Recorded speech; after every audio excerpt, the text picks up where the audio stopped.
దేవుని యొక్క వాక్యంలోనికి వెళ్దాం.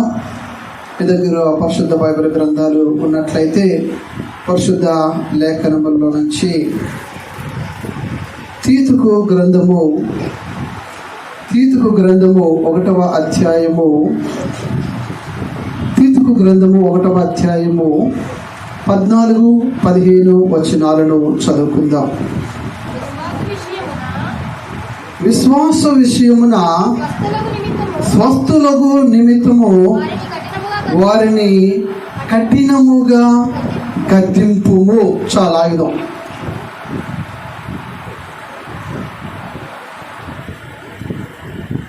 చదవరా? ఇటువైపు చూద్దాం.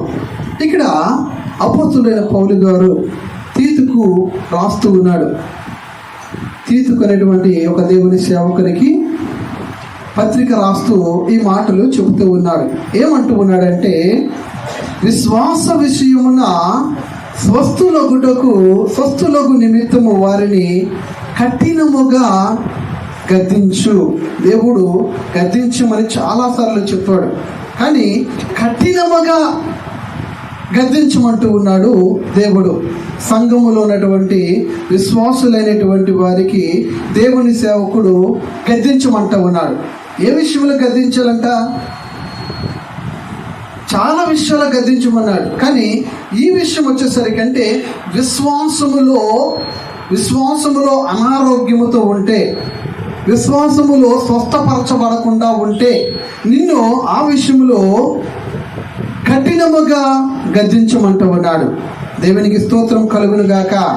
హల్లెలూయా, హల్లెలూయా. అంటే విశ్వాసములో స్వస్థపరచబడకుండా ఉన్నావంటే అర్థం ఏంటయ్యా అంటే, నీ విశ్వాసము రోగముతో ఉంది, నీ విశ్వాసము అనారోగ్యముతో ఉంది, నీ విశ్వాసము లేవలేని స్థితిలో ఉంది. ఏమైనా చేయగలరా? ఏం చేయలేదు. నీకు విశ్వాసం ఉంది, కానీ అది ఏం చేస్తుంది? రోగమై ఉంది. అది పనిచేస్తుందా? పని చేయదు. అందుకొరకే దేవుడు అపోస్తులైన పౌలు గారు తీతుకుతో ఒక విషయాన్ని చెబుతూ ఈ సంఘానికి చెప్పు అంటూ ఉన్నాడు. సంఘంలో ఉన్నటువంటి విశ్వాసులైనటువంటి వారు నేను విశ్వాసముతోనే ఉన్నాను అంటున్నారు, కానీ ఆ విశ్వాసం ఎలా ఉంది? అనారోగ్యంతో ఉంది, అస్వస్థతతో ఉంది. అలా ఉంటున్నప్పుడు ఏం చేయాలి? దేవుని సేవకుడు కఠినముగా గద్దించాలంట. దేవునికి స్తోత్ర. హల్లెలూయా, హల్లెలూయా. ఎందుకంటే కొన్నిసార్లు కొన్ని పరిస్థితులు, కొన్ని స్థితిగతులు, కొన్ని బాధలు, కొన్ని ఇబ్బందులు మనిషిని ఏలుబడి చేసినప్పుడు ఏం చేస్తుందంటే, నీవు దేవుడి మీద ఉంచినటువంటి విశ్వాసము సన్నగిల్లిపోద్ది. దేవుడి మీద నమ్మకం ఉంచడానికి అసలు ఇష్టం ఉండదు. అసలు దేవుడి దగ్గర ప్రార్థన చేయడానికి కూడా ఇష్టపడే ఆ సమయాన్ని కూడా ఇవ్వలేనటువంటి పరిస్థితికి వచ్చేస్తుంది. వాటినే అపోస్తులైన పౌలు గారు ఏమన్నారంటే, విశ్వాసములో అనారోగ్యం అంట. విశ్వాసము కూడా ఏముంది? అనారోగ్యం ఉందంట. దేవునికి స్తోత్ర. హల్లెలూయా. అలాంటి పరిస్థితులు, అలాంటి అనారోగ్యం వచ్చిందా రాలేదా? మనకి చాలాసార్లు వచ్చింది. శారీరకంగా నాకు చాలాసార్లు జ్వరం వచ్చిందని, దగ్గు వచ్చిందని అంటాం. కానీ దేవుడు ఏమంటూ ఉన్నాడంటే, మనము దేవుడి మీద ఉంచినటువంటి విశ్వాసములకు కూడా ఏమొస్తుంది? రోగం వస్తుంది. అలాంటి రోగం వచ్చినప్పుడు దేవుని సేవకుడు ఏదో మామూలుగా తూతూ మంత్రముగా గద్దించకుండా ఎలా గద్దించాలి? నువ్వు బాధపడినప్పటికీ కూడా దేవుని సేవకుడు వాక్యము ద్వారా గద్దించాలి. దేవునికి స్తోత్ర. హల్లెలూయా. ఆ విషయంలో ఎక్కడ కూడా తగ్గకూడదు. ఎందుకంటే నువ్వు విశ్వాసంలో పడిపోతే దేవుడి దగ్గర నుంచి ఏ కార్యాలు నువ్వు చూడలేవు, పొందుకోలేవు. నీవు గొప్ప కార్యాలు చూడాలన్నా, దేవుడి దగ్గర నుంచి అద్భుతాలు నీ దగ్గరికి రావాలన్నా, నీకు ఉన్నటువంటి పునాది ఏదైనా ఉందంటే అది నీ దేవుడి మీద ఉంచినటువంటి విశ్వాసము, నమ్మకమే. దేవునికి స్తోత్రం. హల్లెలూయా, హల్లెలూయా. కాబట్టి ఎప్పుడైనా అవిశ్వాసంలో సన్నగిలినప్పుడు దేవుని వాక్యము ద్వారా నిన్ను గద్దించినప్పుడు, పాస్టర్ గారు నన్ను ఎందుకు ఇలాగనేశారు అని అనుకోకూడదు. ఆమె అర్థమవుతుందా? పాస్టర్ గారు నన్ను ఎందుకు ఇలాగనేశారు? ఒకరు వ్యక్తిగతంగా నిన్ను అన్నాను అనుకో, పర్సనల్గా పిలిచి, అప్పుడు నువ్వేమనుకోవాలి? నా విశ్వాసము కుళ్ళిపోయింది, నా విశ్వాసము చీంపట్టేసింది, నా విశ్వాసం దెబ్బలు తగిలి కూర్చొని ఉండిపోయింది. కాబట్టి నా విశ్వాసాన్ని బలపరచుట కొరకు దేవుడు నన్ను గద్దించాడని భావించాలి. దేవునికి స్తోత్రం, హల్లెలూయా. ఇక్కడ చాలా స్పష్టంగా ఆయన ఏమన్నంటే కఠినముగా గద్దించంటున్నాడు. కొన్నిసార్లు గద్దించినప్పుడు పారిపోతారు, నాకు ఈ చర్చి వద్దు, ఈ పాస్టర్ గారు వద్దు. అయినా సరే ఏం చేయాలి?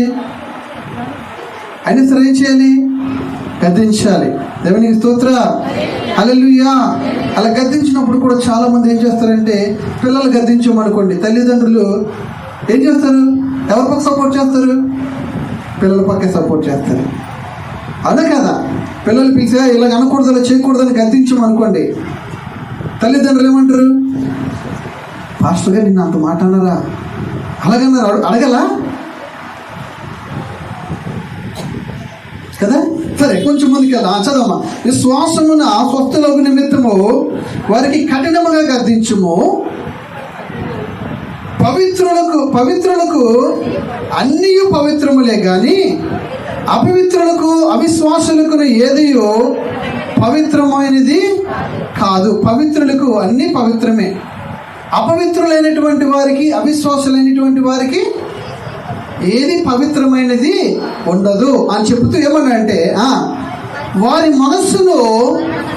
వారి మనస్సాక్షియు అపవిత్రపరచబడి ఉన్నది. ఎవరిని? అపవిత్రులైనటువంటి వారిని, దోషములో అసహ్యకరమైనటువంటి కార్యములు చేస్తున్నటువంటి వారిని గురించి మాట చెప్తూ ఉన్నారు. ఏమన్నా వారి మనస్సును, వారి మనస్సాక్షియు అపవిత్రపరచబడి ఉన్నది. ఇప్పుడు రెండు మాటలు వాడుతూ ఉన్నాడు దేవుడు ఇక్కడ. ఒకటి మనస్సు, ఇంకొకటి మనస్సాక్షి. రెండింటికి అర్థమైంది చెప్పండి. మనస్సు అంటే బ్రెయిన్, వెరీ గుడ్. మనస్సు అంటే మనం ఆలోచించేది. మనస్సాక్షి అంటే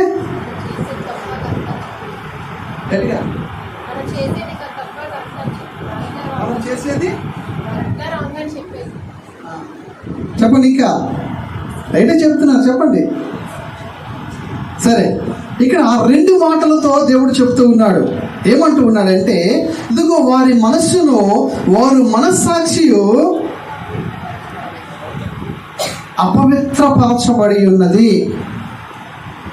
చెడ్డ మనస్సులు, చెడ్డ ఆలోచనలు కలిగినటువంటి వారి జీవితాల్లోని రెండు కూడా అపవిత్రపరచబడి ఉన్నాయంట. ఏమిటి? వారి మనస్సు, వారి మనస్సాక్షి కూడా. మనస్సాక్షి అంటే చాలాసార్లు వాడుతూ ఉంటాం, అవునా కదా? చాలాసార్లు, అంటే రేర్గా వాడుతూ ఉంటాం అది. కానీ ఈ మనస్సు అనేది మన పరిశుద్ధ లేఖనాల ద్వారా మన ఆలోచనని, మనం మాట్లాడే, మనం ఏదైతే ఊహిస్తామో అదే, ఏది ఊహించి మాట్లాడతామో వాటిని మనస్సు అని పరిగణిస్తూ ఉన్నాం.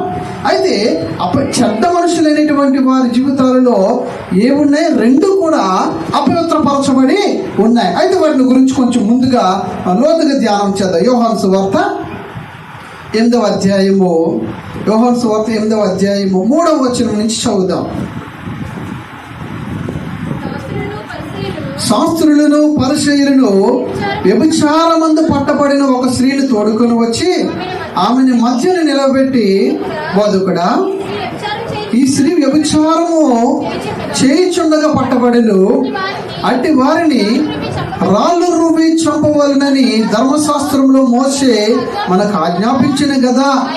ఆయనను అడిగిరే. ఇక్కడ యేసుక్రీస్తు వారి దగ్గరికి, యేసుక్రీస్తు వారు చాలా మందికి మంచి చేసేవాడు. యేసుక్రీస్తు వారు చాలా మంది దగ్గర అద్భుతాలు చేసేవాడు. చాలా మంది మెప్పును పొందుకునేటువంటి వ్యక్తి ప్రభు అయిన యేసుక్రీస్తు వారు. అయితే అదే సందర్భంలో ఆయన ఆయా కార్యక్రమాలు చేస్తూ ముందుకు వెళ్తూ ఉండగా, ఈయన ఏదైనా తప్పుపడదాం అని అక్కడ ఉన్నటువంటి చాలా రకాలైనటువంటి మనుషులు, యూదుల్లో ఉన్నటువంటి వారే వచ్చి ఏం చేశారంటే ఒక స్త్రీని తీసుకొని వచ్చారు.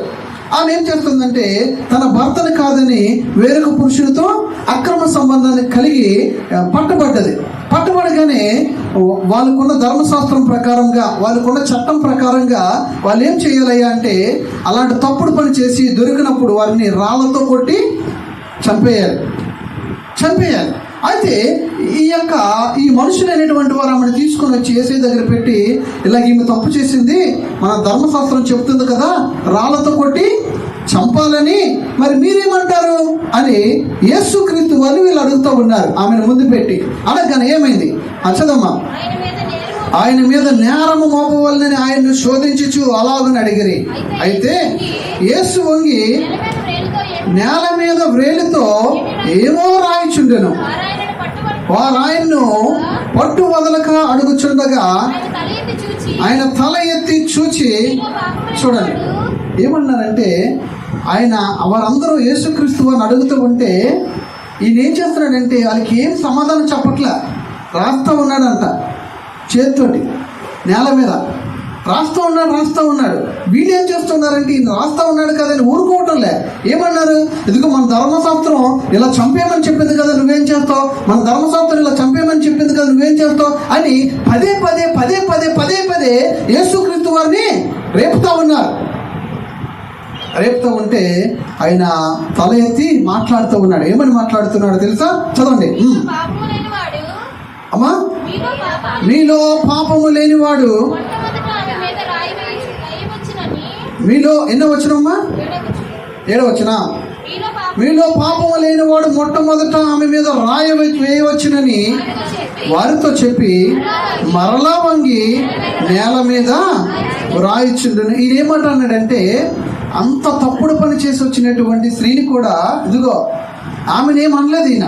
వాళ్ళు అంటున్నారు రాళ్ళతో కొట్టు చంపాలి కదా, నువ్వేం చేస్తావు అని అడుగుతూ ఉన్నారు. ఈయన ఏమంటున్నారంటే, ఇదిగో మీరు అందరూ కలిపి ఈవిడ్ని తీసుకొచ్చారు కదా, తప్పుడు పని చేస్తుందని ఈవిడ్ని మీరు తీసుకొచ్చారు కదా, అయితే రాళ్ళతో కొట్టి చంపాలనే ఉంది మన ధర్మశాస్త్రం. అయితే మీరెవరో తప్పు చేయలేదు, నేనేమి తప్పు చేయలేదు అనేవారు ఎవరున్నారో వాళ్ళు మొదటి రాయ ఆవిడ మీద వేసి కొట్టండి అన్నాడు. అర్థమైందా? యేసుక్రీస్తు వారు ఏమన్నారంటే, ఇదిగో మీరందరూ రాళ్ళతో ఆవిడ తప్పుడు పని చేసిందని కొట్టడానికి వచ్చారు కదా, నీవేం చేస్తావంటే నీలో ఏ తప్పు లేదు, నేను ఏ పాపం చేయలేదు అనేవారు ఎవరు ఉంటారో వారు ముందుకు వచ్చి రాళ్ళతో ఆమెను కొట్టండి అన్నాడు. ఎందుకంటే ఎదుటి వ్యక్తిని ఈయన తప్పు చేశాడు అని చూపెడతారు, కానీ చూపించే వ్యక్తి యొక్క మనసు ఎలాగుంది? అతను కూడా పాపము చేసేవాడిగానే ఉన్నాడు. ఆయన కూడా ఎలా ఉన్నారు? దౌర్భాగ్యమైన స్థితిలోనే ఉన్నారు. అందుకే వీరేం చేశారంట? కొట్టలే. చూడండి 9వ వచనం చదమ్మా. వారా మాట విని పెద్దవారు మొదలుకొని చిన్నవారు వరకు ఏం చేశారు? పెద్దోళ్ళు మొదలుకొని చిన్నోళ్ళ వరకు ఒకరి వెంట ఒకటి వెనకదలకి వెళ్ళిపోయారు. ఎవరు కొట్టలే. అయితే అక్కడ ఫుట్ నోట్లో ఒక మాట రాయబడింది చూడండి. కొన్ని ప్రాచీన ప్రతులలో మనస్సాక్షి చేత గద్దింపబడిన వారై. అర్థమవుతుందా? మనస్సు వేరు, మనస్సాక్షి వేరు. మనస్సు అంటే మనం ఆలోచించేది, మాట్లాడతాము, అదే మనస్సు. మనస్సాక్షి అంటే ఇక్కడ చెప్పబడుతుంది చాలా స్పష్టంగా. ఏంటయ్యా అంటే, ఇక్కడ తప్పు చేసినటువంటి ఒక స్త్రీని తీసుకొని వచ్చినటువంటి మనుషులు ఉన్నారు కదా, ఆ మనుషులు ఎలా ఉన్నారు? వారే పాపములో ఉన్నారు, వారే అవిధేయతలో ఉన్నారు. కానీ ఒక తప్పు చేసిన స్త్రీని తీసుకొని వచ్చి చంపాలి అనేటువంటి ఆలోచన కలిగి ఉన్నారు కదా. అయితే వీరి మనసు ఏం చెప్తుంది? ఖచ్చితంగా ధర్మశాస్త్రం చెప్పిన ప్రకారముగా ఆమెను చంపాలి అంటూ ఉన్నారు. అయితే దేవుడు యేసుక్రీస్తు వారితో చెప్పినప్పుడు మీలో ఏ పాపము చెయ్యని వాడు మొదటిగా రాయి వేయి అని చెప్పాడు కదా. చెప్పిన వెంటనే వారికి ఉన్నటువంటి మనస్సు అనగా ఏదైతే ఆలోచించారో, ఏం ఆలోచించారు? వీరిని రాళ్ళతో కొట్టి చంపాలి అని ఆలోచించినటువంటి మనసుకి ఏది ఏడైందయ్యా అంటే మనస్సాక్షి అనేది ఏడైంది. ఏ మాటను బట్టి? యేసు చెప్పినటువంటి మాటను బట్టి వీళ్ళందరికీ రాళ్ళు పట్టుకొని వచ్చినటువంటి వారందరికీ ఒక ఆలోచన పుట్టుకొచ్చింది. ఏమిటి? ఎక్కడి నుంచి? వారి మనస్సాక్షి చెప్తూ ఉంది. ఏమని చెప్తుంది? అవును కదా, నువ్వు కూడా తప్పు చేసినడువే, నువ్వు వారిని ఎలా కొట్టి చంపగలవు అని చెప్తూ ఉంది. వాటిని మనస్సాక్షి అంటారు. మనుషులు తప్పు చేసినప్పుడు, అరే నీకు మనస్సాక్షి లేదేట్రా, మనస్సాక్షి నిన్ను గద్దించదా అంటూ ఉంటారు. అంటారా లేదా? అంటే తప్పు చేస్తున్నాడని తెలుసు, ఆ చేస్తున్నాడనే విషయాన్ని తన మనస్సాక్షి కూడా ఏం చేయాలి? దానికి చెప్పాలి. ప్రతి మనిషి తప్పు చేస్తాడు. చేసినటువంటి వాటిని ఆ తప్పుడు ఆలోచనకు కూడా తిరిగి మళ్ళా కొంచెంసేపు కూర్చున్న తర్వాత, అవును కదా నేను ఎందుకు ఇలా చేశాను అనేటువంటి ఆలోచనని ఈ మనసుకి ఏం చేస్తుంది? ప్రేరేపిస్తుంది. దేవునికి స్తోత్రం. దానిని ఏమంటారు? మనస్సాక్షి అంటారు. అమ్మ అర్థమైంది? మనస్సాక్షి అంటే ఏంటో? మనస్సు వేరు, మనస్సాక్షి వేరు. ఇక్కడ యేసుక్రీస్తు వారు వారిని గద్దించినప్పుడు ఆ మనస్సాక్షి వారిని ఏం చేసింది? పశ్చాత్తాపడేలాగా చేసింది. దేవునికి స్తోత్రం. హల్లెలూయా. కాబట్టి దీన్ని బట్టి మనకి ఏమర్థమవుతుంది? ఒకవేళ ఏదైనా తెలియక తప్పు చేసినా, తెలిసి తప్పు చేసినా, మనలో మనస్సాక్షి తిరిగి మళ్ళీ ఏం చేస్తుంది? మనల్ని ప్రేరేపిస్తుంది. ప్రేరేపించి ఇదిగో ఇలా చేయకూడదే అని అనిపిస్తుంది. అన్నప్పుడు నువ్వు చేయాలి, తప్పు చేయాలి అనుకునేటువంటి వాటి నుంచి తిరిగి మరలా నువ్వు వెనకకు మళ్ళించబడతావు. దేవునికి స్తోత్రం. హల్లెలూయా. ఇక్కడ అదే జరిగింది. ఇక్కడ అదే జరిగింది. యేసుక్రీస్తు వారు చెప్పిన మాటను బట్టి వారి మనస్సాక్షి ఏమైందయ్యా అంటే వారిని గద్దించి అయ్యో నేను ఎలా చేయకూడదే, నేనే తప్పు చేసిన వాడు, నేను ఆమెను ఎలా రాళ్ళతో కొట్టి చంపాలి, అది కరెక్ట్ కాదు కదా, ఆమెను తప్పు చేశారని నేనెందుకు చెప్పాలి, కరెక్ట్ కాదు కదా అని వారి మనసు మార్చుకొని పిల్లలు మొదలుకొని పెద్దవారి వరకు వారు తిరిగి మరలా వాళ్ళు వెళ్ళిపోయారు. దేవునికి. అయితే ఇక్కడ మనం ఇందాక ముందు వచ్చిన చూసినట్లయితే ఇక్కడ ఆ తీతుకు రాసిన గ్రంథంలో అక్కడ ఉన్నటువంటి మనుషులు వారి అపవిత్రతను బట్టి వారి మనస్సు పాడైపోయింది, మనస్సాక్షి కూడా పాడైపోయింది. అమ్మ అర్థమవుతుందా? ఇందాక ముందు వచనంలో చదువుకున్నప్పుడు తీతు గ్రంథంలో వారి మనస్సు పాడైపోయింది, మనస్సాక్షి పాడైపోయింది. కానీ వీళ్ళ దగ్గరకు వచ్చేసరికి మనస్సాక్షి అనేది వీరికి ఉంది. వీళ్ళు ఏం చేశారు? పాడైపోయినటువంటి మనస్సులో తన మనస్సాక్షి ద్వారా మరలా తిరిగి కట్టుకున్నారు. దేవునికి స్తోత్రం. హల్లెలూయా. చూడండి, కొంచెం నేను ముందుకు వెళ్తూ ఉన్నాను. అపోస్తుల కార్యములు 24వ అధ్యాయము, అపోస్తుల కార్యములు 24వ అధ్యాయం 12వ వచనము నుండి చదువుదామా?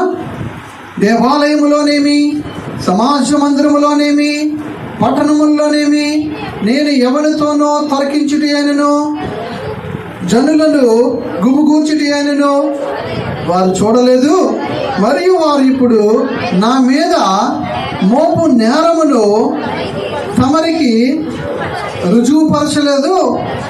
ధర్మశాస్త్రమందును ప్రవక్తల గ్రంథములందును రాయబడి ఉన్నవన్నీ నమ్మి నీతిమంతులకును అనీతిమంతులకును పునరుద్ధానము కలుగజేయుచున్నదని మీరు నిరీక్షించినట్లు నేను కూడా దేవుని యందు నిరీక్షించి, వారు తమ మతభేదమని పేరు పెట్టి ఈ మార్గము చొప్పున నా పితరుల దేవుని సేవించున్నానని తమరు ఎదుట ఒప్పుకొనుచున్నాను.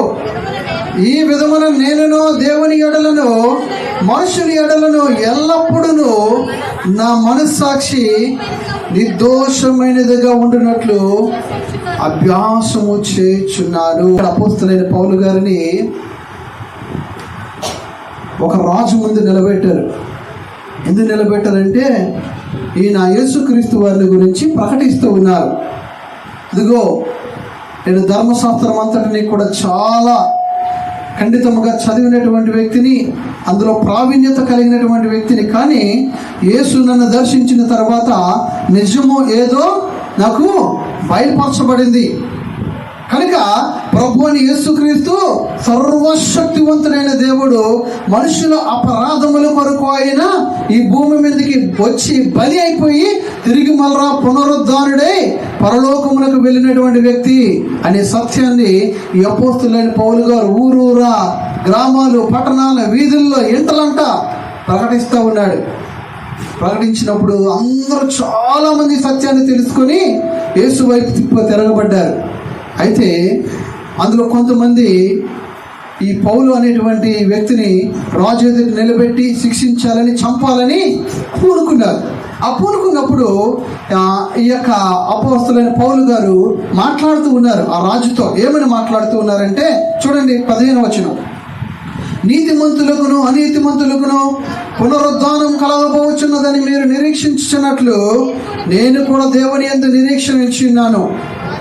వారు మతభేదమని పేరు పెట్టారు. ఇక్కడ ఇది చెప్పే మాట ఏంటంటే పునరుద్ధానం ఉంది అంటే మనిషి చనిపోయిన తర్వాత తిరిగి మరలా వారి ఆత్మ బ్రతికే ఉంటుంది.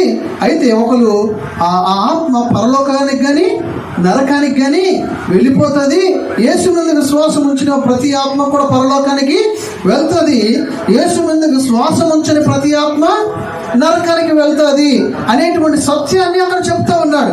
చెబుతూ ఏమంటున్నాడా 16 ఈ విధమున నేను దేవుని ఎడలను మనుషుల ఎడలను ఎల్లప్పుడూ నా మనస్సాక్షి నిర్దోషమైనదిగా ఉండునట్లు అభ్యాసము చేయుచున్నాను. అంటే అర్థమే మనస్సాక్షి మీద అభ్యాసం. ఇప్పుడు మనము ఏదైనా అప్పచెప్పాలనుకున్నాం అనుకోండి, ఏదైనా ఎగ్జామ్ ఉందనుకోండి, ఏం చేస్తుందండి?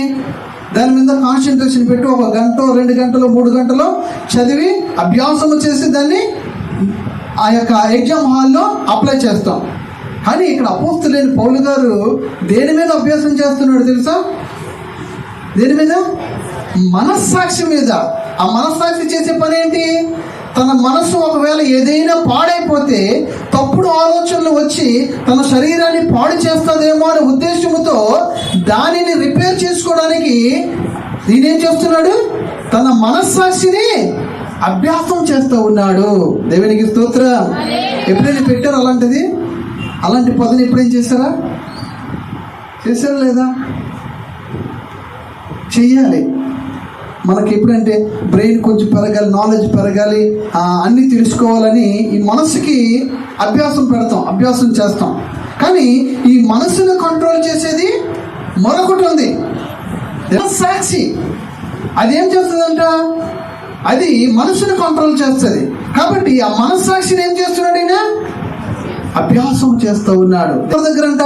మనుషుల దగ్గర, దేవుని ఎదుట కూడా. చదవండి మాట.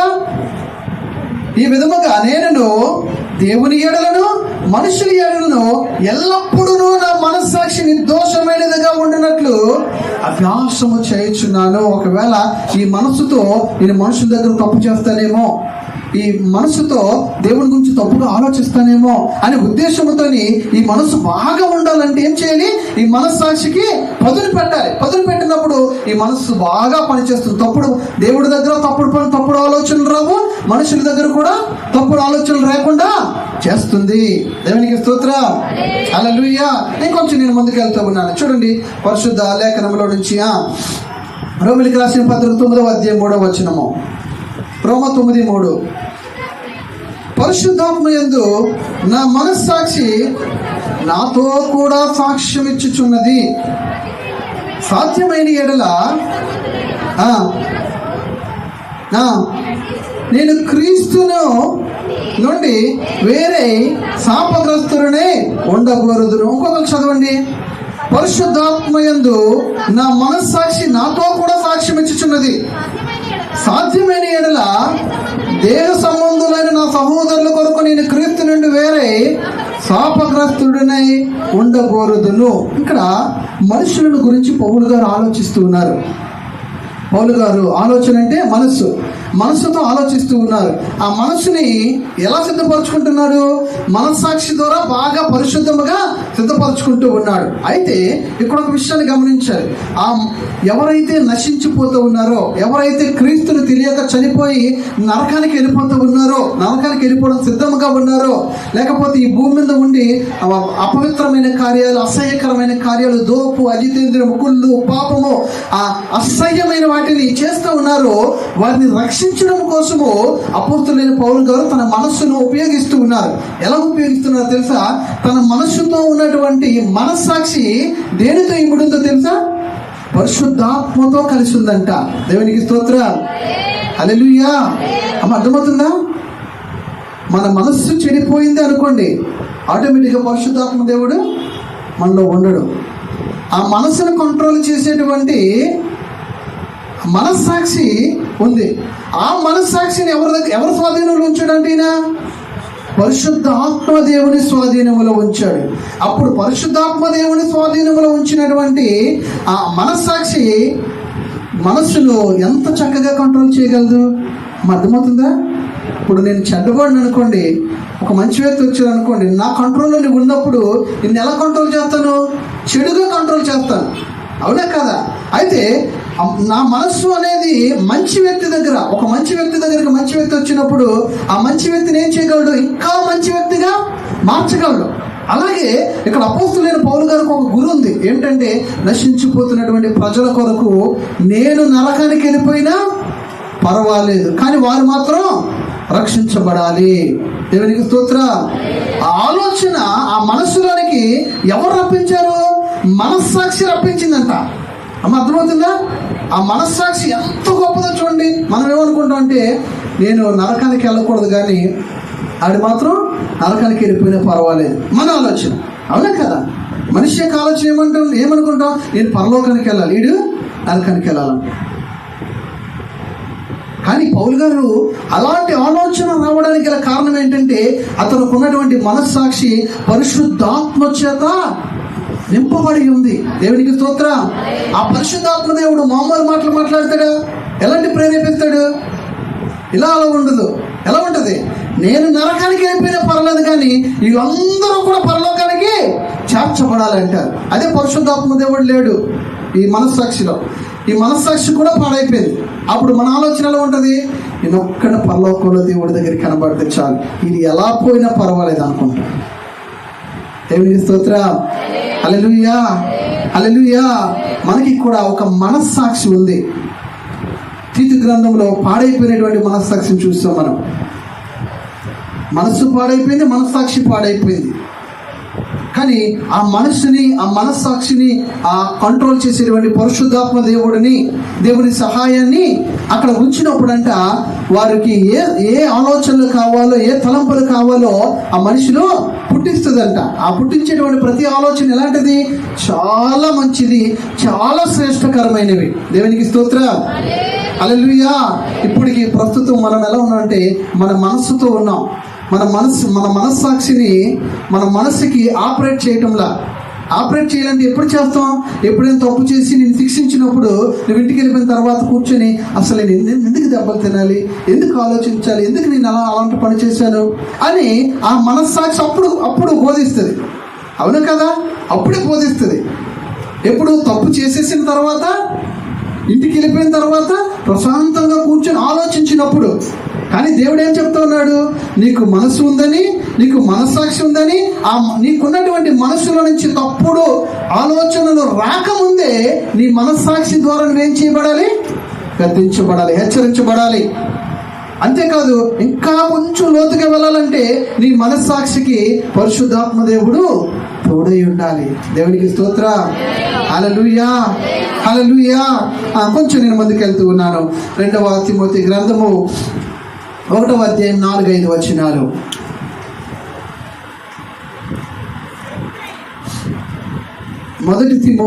2వ తిమోతి 1వ అధ్యాయం 4-5 వచనాలు. 2వ తిమోతి, నీ యందున్న నిష్కపటమైన విశ్వాసమును జ్ఞాపకము చేసుకొని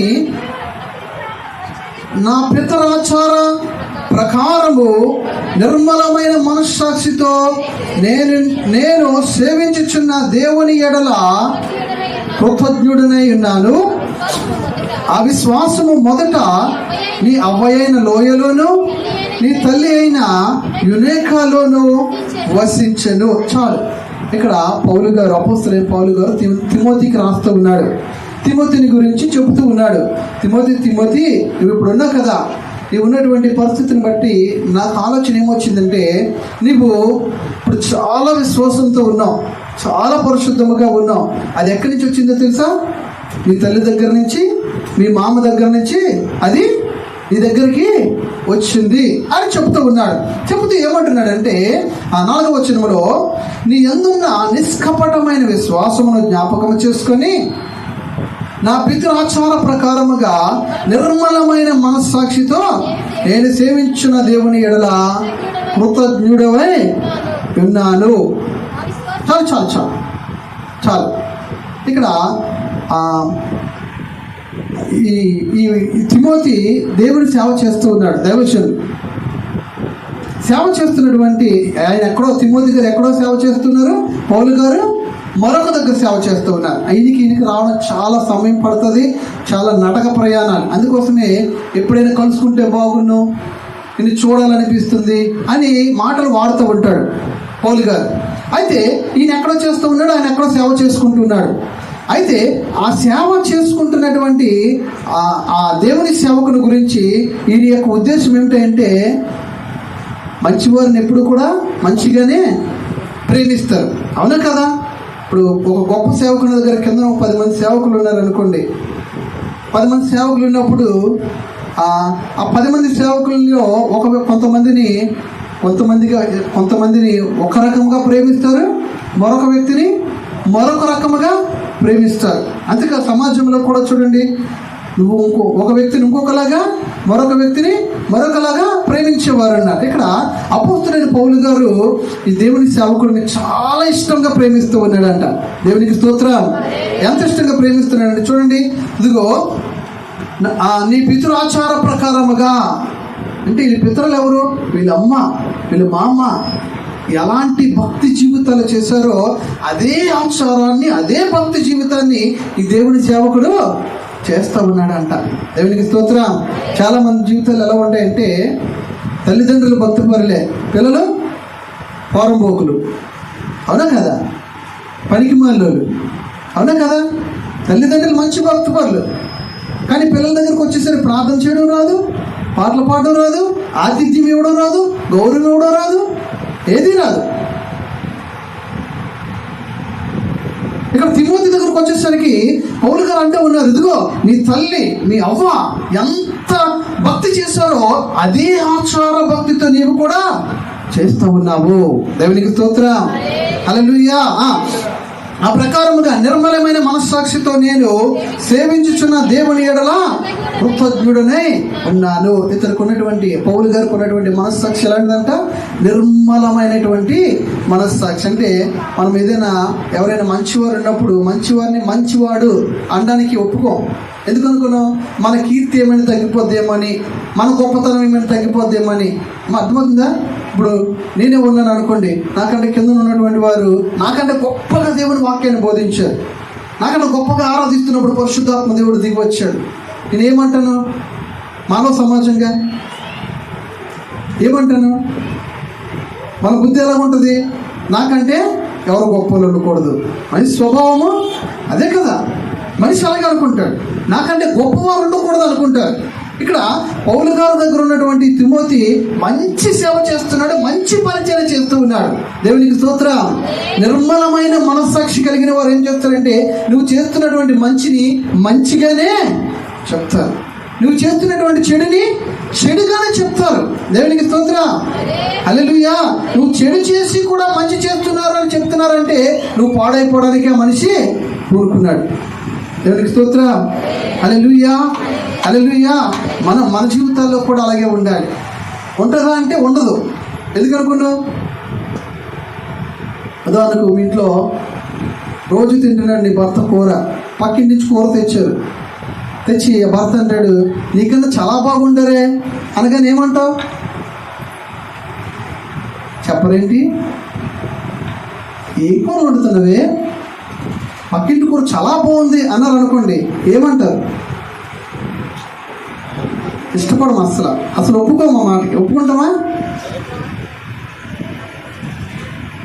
ఉన్నది ఉన్నట్టుగా చెప్పినప్పుడు మనిషికి ఎలా ఉంటుందంటే అసలు ఇష్టపడం మనం. దేవునికి స్తోత్రం. నిర్మలమైన మనస్సాక్షి కలిగిన వారు అపోస్తలుడైన పౌలు. నువ్వు చేసేటువంటి పని మంచిది అని చెప్పేటువంటి వ్యక్తి నిర్మలమైన మనస్సాక్షి కలిగిన వాడు. ఇంకా చూడండి వాటిని గురించి ఏమని రాయబడిందంటే, దాని గురించి కొంత చెప్తుంది. దానియేలు గ్రంథం 6వ అధ్యాయము 1 నుంచి 4 వచనాలు ఈ విధంగా రాయబడి ఉంటుంది. దానియేలు గురించి ఏమందంటే, తన రాజ్యం అంతటి పైన అధిపతులుగా ఉండుటకై 120 మంది అధిపతులను ఏమవుతుందంటే బండ పారిపోద్ది. బండ బయలుపోయిన తర్వాత ఇంత లావు చాకు లావు ఆ యొక్క సూది కూడా కత్తితో కోడి గుచ్చినా సరే అదేమవుతుంది, గుచ్చుగా అంటే తగలదు దానికి. వాత వేయబడినటువంటి మనస్సాక్షి అంటే అదే. దేవునికి స్తోత్రం, హల్లెలూయా. అంటే ఏమవుతుంది, అలాంటి వాళ్ళు ఏమనొచ్చు అంటే మూర్ఖులు అనొచ్చు. అంటే నువ్వు ఎన్ని చెప్పు, నువ్వు అనుకున్నదే చేస్తావు అంతే, అంతకు మించి ఇంకేం లేదు. మూర్ఖులు అన్నమాట. నువ్వు ఎన్ని మంచి మాటలు చెప్పు, అయ్యే ఇలా బతికితే మంచిది కాదు, ఇలా బ్రతుకు అని చెప్పు, అసలు వాళ్ళకి వంట పట్టదు. అసలు వంట పడుతుందా? అసలు వంట పట్టదు. ఆ మాట నేనెందుకు వినాలంటారు. వాటిని వాత వేయబడినటువంటి మనస్సాక్షి అదేం చేయలేదు, నీ మనస్సుని కూడా సరి చేయలేదు. ఎందుకంటే నీ మనస్సును సరి చేసే మనస్సాక్షి ఏమైపోయింది, వాత వేయబడింది. దేవునికి స్తోత్రం, హల్లెలూయా, హల్లెలూయా, హల్లెలూయా. ఈ రోజున అలా ఉన్నారేమో, వాత వేయబడినటువంటి మనస్సాక్షిగా ఉన్నారేమో. కొన్ని మనస్సు అనేది ఆటోమేటిక్గా పాడైపోతూ ఉంటుంది. ఎందుకని, ఈ లోకంలో చూసినటువంటి ఆ చూపును బట్టి, ఆలోచనలు బట్టి, ఊహలను బట్టి, కోరికలు బట్టి మనసు చెడిపోద్ది. కానీ దాన్ని ఏం చేయాలి, మనము కంట్రోల్ చేసుకోవాలి. మనస్సాక్షి ద్వారా కంట్రోల్ చేసుకోవాలి. ఒకవేళ మనస్సాక్షిని కూడా నీవు ఊత వేసుకొని వాటిని బండగా రాతి వలె చేసేసుకుంటే, ఇంకా నిన్ను గురించి వాటిని గురించి బైబిల్లో అంటారు కదా, ఏమంటారంటే అలాంటి వారిని గురించి ఏమంటారు, భ్రష్టత్వంకి వెళ్ళిపోయారు అంటారు.